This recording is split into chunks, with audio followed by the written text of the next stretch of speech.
Galera, essa é a minha primeira gravação, então me perdoem, enfim, olhar para baixo, que eu estou colando o caderno. Eventualmente, eu não sei muito bem se eu olho para cá, se eu olho para cá, vou olhar para cima. Vocês me perdoem, realmente o momento é complicado para todo mundo. Eu não gosto de falar com vídeo, eu não gosto de dar aula para câmera, mas excepcionalmente vou fazer isso para poder manter a continuidade do curso. Eu acho que eu prefiro ficar com headphone, enfim, com as gravações, quando eu vou ter o feedback de vocês, vou saber se o som tá bom, tá ruim. Mas eu testei, achei que era melhor ficar com o microfone aqui. Bom, essa é a matéria de Civil 1. A gente ainda está numa parte muito introdutória, estamos ainda na parte de classificação. Esse vídeo vai para as minhas duas turmas, a turma de manhã e a turma da noite. Salvo engano, eu avancei um pouquinho mais na turma da noite, acho que eu fui um pouco mais longo na turma da noite, eu falei um pouco mais de classificação. Na turma da manhã eu acho que eu falei uma classificação a menos, mas isso não importa. O que importa aqui é o seguinte, a grande classificação, que é nisso que eu vou focar na aula de hoje, se o negócio jurídico ele é em relação ao número de vontades. É importante vocês terem na cabeça o que é um negócio jurídico unilateral, o que é um negócio jurídico bilateral. Lembrando que a unilateralidade é aquela manifestação, é aquele negócio jurídico que basta uma única manifestação de vontade. E aí lembro daquele esquema que eu fazia no quadro, com a minha letra bonita, que o negócio jurídico pode ser receptício e não receptício. O negócio jurídico unilateral receptício é aquele que uma parte manifesta a vontade e a outra, a contraparte, a ela só basta tomar ciência. Seria uma hipótese de negócio jurídico unilateral receptício. E enquanto que o unilateral não receptício, a contraparte sequer precisa tomar ciência da manifestação de vontade. Seria o caso do testamento, por exemplo. E outro caso seria, eu dei, eu acho que uma infinidade de exemplos, mas vale o do Zeca Pagodinho na resilição contratual, que o Zeca Pagodinho vai a Nova Skin e fala: eu não quero mais contratar, está aqui a valor da indenização. Isso seria um negócio jurídico unilateral receptício, a outra parte tem que tomar ciência. Descendo, o negócio jurídico ele pode ser bilateral e aí as duas partes têm que manifestar a vontade. O negócio jurídico pode ser bilateral simples, e aí basta que uma parte manifeste a vontade, tenha contraprestação, e a outra parte manifesta a vontade e não tem que fazer nada. É o bilateral simples, exemplo clássico, doação. E pode ser bilateral sinalagmático, que tem que ter reciprocidade. Aqui não interessa se há proporção entre a prestação e a contraprestação. Basta que tenha objetivamente uma prestação e uma contraprestação. É um negócio jurídico sinalagmático. Isso eu me lembro que eu falei bem na aula de classificação, na única aula de classificação que eu dei. E aí também podia ser aquele plurilateral, que é aquele da coletividade que manifesta uma vontade que se sobrepõe à individual de cada uma. Pois bem, esse é um negócio jurídico. Acho que o meu gato está reclamando aqui. Pode entrar, meu filho. E esse seria o negócio jurídico plurilateral. E aí, indo para a segunda classificação, e aí eu estou olhando aqui para lembrar sempre da minha cola, eu posso ter classificação em relação às vantagens patrimoniais. Isso também eu já dei em sala de aula. O negócio jurídico pode ser gratuito, que é aquele que, e não interessa agora quantas manifestações de vontade eu preciso. O negócio jurídico pode ser gratuito, e aí basta que uma parte tenha contraprestação, e a oposição a ele é o negócio jurídico oneroso, que é aquele que tem uma prestação e outro tem uma contraprestação. Também eu não analiso aqui a proporção. Lembrando que dentro da onerosidade ele pode ser comutativo ou aleatório. O negócio jurídico comutativo é aquele em que eu tenho predeterminação da prestação. Eu sei exatamente da contraprestação. Eu sei exatamente o aspecto dela, como é que vai ser minha contraprestação. Esse seria um negócio jurídico comutativo. E eu tenho um negócio jurídico aleatório, que é aquele que eu não sei qual é a contraprestação. Então eu não sei muito bem qual é a extensão da contraprestação, que seria, por exemplo, o caso da do meu gato está aqui querendo aparecer. Deita aí, meu filho. Seria exatamente a hipótese do sorteio, do jogo ou da compra de um negócio jurídico com opção futura. Por exemplo, sacas de laranja, ou eu não sei quanto é que vai dar na plantação da pessoa. Isso seria um negócio jurídico aleatório. Dentro das outras opções, dentro do que ainda pode ter dentro da vantagem patrimonial, eu ainda tenho, eu lembro que a gente ficou séculos falando sobre os negócios jurídicos neutros e sobre os negócios jurídicos bifrontes. Aqui é decoreba. O bifronte é aquele que pode ser tanto oneroso quanto gratuito, depende do caso concreto. Você vai ter que analisar o caso concreto exatamente para saber se aquele negócio jurídico ele vai ter uma modelagem de oneroso ou de gratuito. Depósito, por exemplo, eu sei que eu falei esse exemplo em sala de aula, se você deposita na casa da sua mãe um videogame velho, você vai ter um negócio jurídico, um depósito gratuito. E se você vai numa loja, num estabelecimento que guarda coisas e ele vai cobrar, você está diante de um depósito oneroso. Então, genericamente falando, o depósito ele é bifronte, o caso concreto vai te dizer se ele é oneroso ou se ele é gratuito. Essa foi a segunda classificação. Tem a terceira classificação, que eu acho que foi onde eu parei na aula da manhã, que era do negócio jurídico intervivos e causa-morte. O intervivos é aquele que vale entre vivos e o causa-mortes vale quando uma das partes morre, é quando ele começa a produzir o seu efeito, que é o exemplo de todos os livros falam de testamento como sendo o principal causa-morte. Me lembro que a gente gastou um tempão falando sobre seguro de vida, e aí a gente pode lembrar dessa discussão. Lembro a vocês que a minha intenção é manter aquele canal do Discord aberto. Então, eu vou tentar fazer um texto ainda para todo mundo, para quando eu divulgar esse vídeo, eu vou falar sobre isso. A minha intenção é fazer sempre esses vídeos mais rápidos, 10, 15 minutos, talvez um pouco mais, talvez um pouco menos, e abrir canal no Discord para a gente sempre conversar sobre a matéria. E aí eu vou tentar manter o horário da aula. Então, por exemplo, Civil 1 vocês deram sorte, porque eu vou ter o horário da noite, que é terça-feira, e vou ter o horário da manhã, que é quarta-feira. E aí tanto faz, a gente faz 2 sessões mesmo de discussão. A terceira classificação é em relação a previsibilidade na legislação. E aí o negócio jurídico ele pode ser tanto nominado quanto inominado. O negócio jurídico nominado é aquele que tem ele tem previsibilidade no código, então é para aqueles 23 negócios jurídicos que a gente mais realiza, que a sociedade mais realiza, compra e venda, doação, troca e por aí vai. E também o negócio jurídico pode ser inominado. Isso é meu gato está atacado aqui, querendo participar da aula. Fica aí, meu filho. E o negócio jurídico pode ser também inominado, que é aquele que não tem um nome expresso, mas que pelo artigo 426, 25 do Código Civil, você pode, enfim, usar o que você quiser. Você não vai ter a determinação expressa do que está no código. Compra e venda, por exemplo, você já tem lá todo o arcabouço normativo, o código prevendo o que pode fazer, o que não pode fazer, quais são as garantias que você tem. E no inominado não, você vai ter que criar toda a estrutura protetiva dele, por exemplo, shopping center. E é engraçado, né? Porque shopping center, o assunto do momento é shopping center, porque todos os lojistas de shopping center, eles estão preocupados porque os shoppings fecharam. E aí como é que você vai, enfim, qual é a garantia que você vai ter de que tem que pagar aluguel, não vai pagar, quais são as garantias que aquele locatário, que é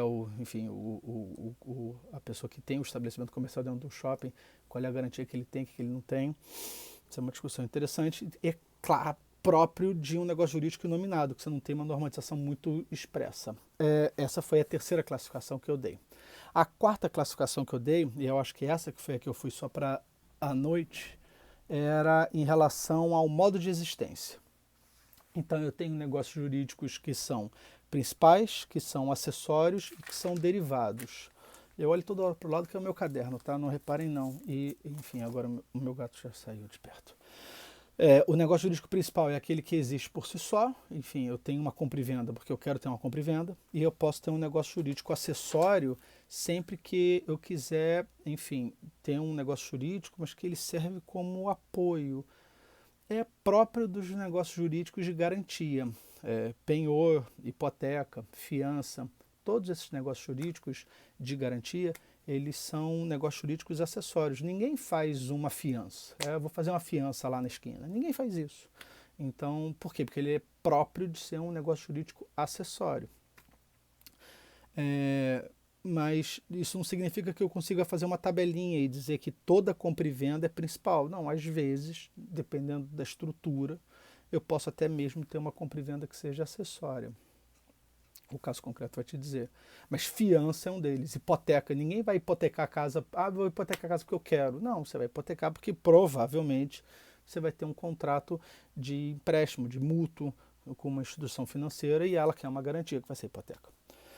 Essa é e faltou o negócio jurídico derivado. O que é o negócio jurídico derivado? O negócio jurídico derivado é aquele negócio jurídico que ele não tem uma função de ser acessório. Ele, na verdade, ele tem uma relação de dependência, mas não hierarquicamente abaixo, como é um negócio jurídico acessório.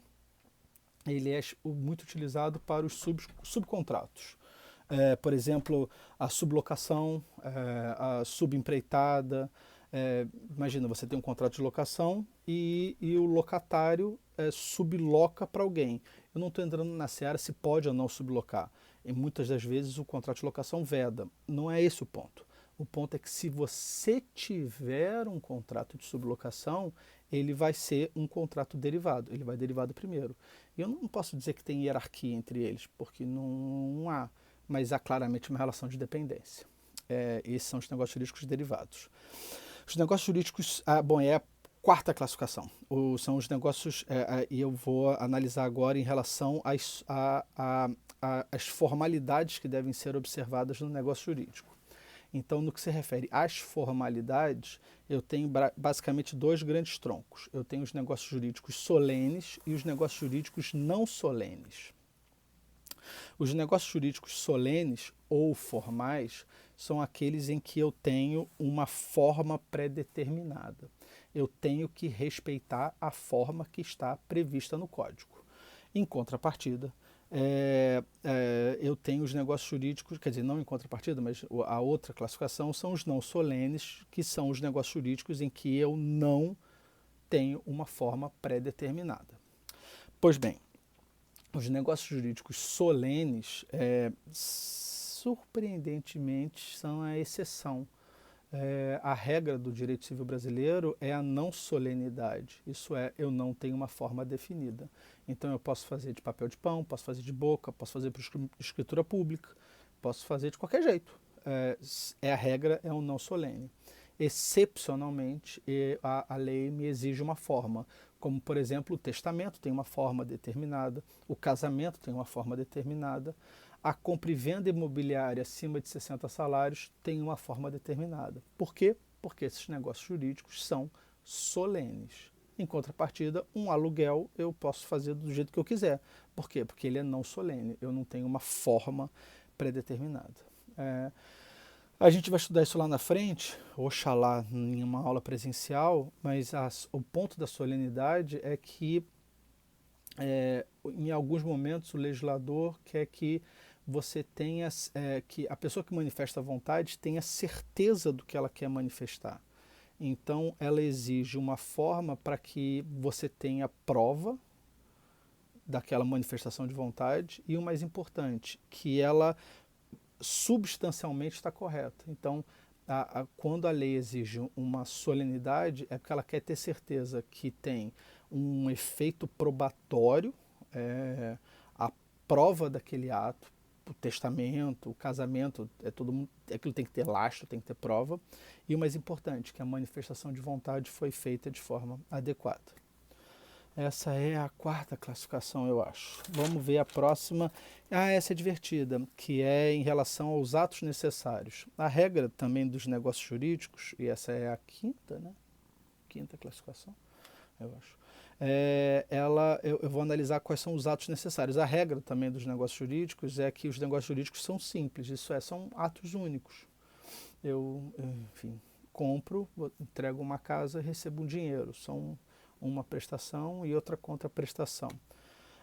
Mas às vezes ela pode ser complexa, o negócio jurídico pode ser complexo. Eu posso exigir vários atos interdependentes. Então, eu, é, eu não sei se eu gosto muito dessa explicação, e aí é o problema do vídeo que vai ficar gravado para o resto da vida, eu posso me arrepender lá na frente, mas a compra e venda parcelada, os doutrinadores que falam dessa classificação dizem que seria uma hipótese de negócio jurídico complexo, porque tem vários atos para aperfeiçoar aquela contraprestação. Então, se você acha que, enfim, essa classificação é razoável, a explicação é essa.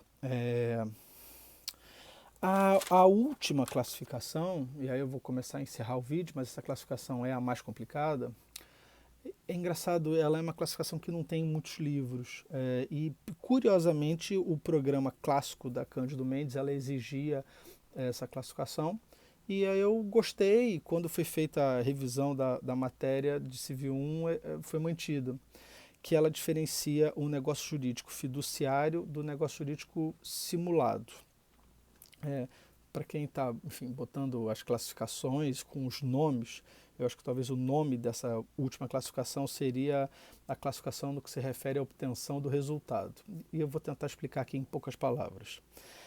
A regra também dos negócios jurídicos é que os negócios jurídicos eles são feitos de forma simples. Enfim, você faz uma compra e venda porque você quer comprar aquele negócio. Você aluga um imóvel porque você quer ter aquele imóvel alugado.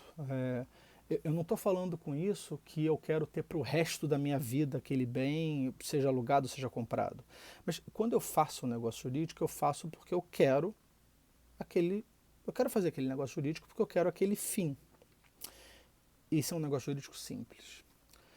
O negócio jurídico ele pode ser fiduciário. O que é um negócio jurídico fiduciário? E esse eu vou tentar explicar bem melhor no Discord, porque eu vou botar ele com uma projeção de PowerPoint. Mas o que é um negócio jurídico fiduciário? É aquele negócio jurídico que eu faço de forma transitória. Isso é, eu faço ele, mas eu não quero que ele produza efeitos para sempre. Qual é o exemplo de negócio jurídico fiduciário? A alienação fiduciária que o banco faz. Entenda, quando eu pego o dinheiro do banco, o banco pode me exigir uma porrada de garantia. E uma garantia é a hipoteca. Então, eu vou lá, compro o meu imóvel,